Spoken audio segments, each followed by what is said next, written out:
Hi everyone welcome back our channel. நீங்கள் ரொம்ப டயர்டாக ஃபீல் பண்ணுறீங்களா? உங்கள் லைஃப்பில் எந்த ஒரு மோட்டிவேஷனுமே இல்லாமல் ரொம்ப போரிங்காக போதா? அதுக்கு ரீசன் இதுவாக மட்டும்தான் இருக்கும். நீங்கள் உங்கள் ஃபோனை ரொம்ப அதிக நேரம் பார்த்துட்ருக்கீங்கன்னு அர்த்தம். உங்களோட ஸ்க்ரீனிங் டைம் அதிகமாக இருக்குன்னு அர்த்தம். அது மட்டும் இல்லாமல் ஜங்க் சாப்பிட்றது, கேம்ஸ் விளையாடுறது, பேட் ஹேபிட்குள்ளே போகிறது, இந்த ரீசன்னால் நம்ம பிரெயின் ஒரு லூப்பில் மாட்டிக்கும். அதுதான் டோபமின் லூப்பிங்.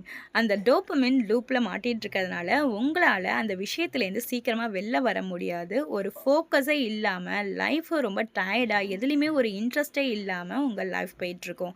ஸோ இதுலேருந்து நம்ம வெளில வர்றதுக்கு ஒரு டெக்னிக் இருக்குது. தட் இஸ் டோபமின் டீடாக்ஸ்ன்னு சொல்கிறோம். இந்த டோபமின் டீடாக்ஸ் பண்ணுறது மூலயமா உங்களோட எனர்ஜியை திரும்பி நம்மளால் ரிக்வயர் பண்ண முடியும். உங்களோட ஃபோக்கஸையும் நம்மளால் அதிகரிக்க முடியும். ஸோ ஒரு நாள் சேலஞ்ச் மட்டும் எடுத்துப்போமா? ஒரு 24 ஹார்ஸ் என் கூட சேர்ந்து இந்த சேலஞ்சை பண்ணுங்கள். அந்த 24 ஹார்ஸும் no phone using, no gaming, no junk food, no any activity in your phone. Just உங்கள் ஃபோனை தூரமாக வச்சுட்டு go out, feel in nature. நீங்கள் உங்களுக்கு பிடிச்ச சின்ன சின்ன விஷயத்த செய்யுங்க. இந்த 24 ஹார்ஸும் இதை கொஞ்சம் உங்களை நீங்களே கண்ட்ரோல் பண்ணி பாருங்கள். இதேமாரி பண்ணுறதுனால உங்கள் பிரெயின் திரும்பி ரீசெட் ஆகும். உங்கள் பிரெயினில் திரும்பி எனர்ஜி இன்க்ரீஸ் ஆகும். நீங்கள் ஃபோக்கஸாக மாறுவீங்க. நீங்கள் இந்த சேலஞ்சுக்கு ரெடினா ஸ்டார்ட்னு கமெண்ட் பண்ணுங்கள். தேங்க்யூ ஃபார் வாட்சிங்.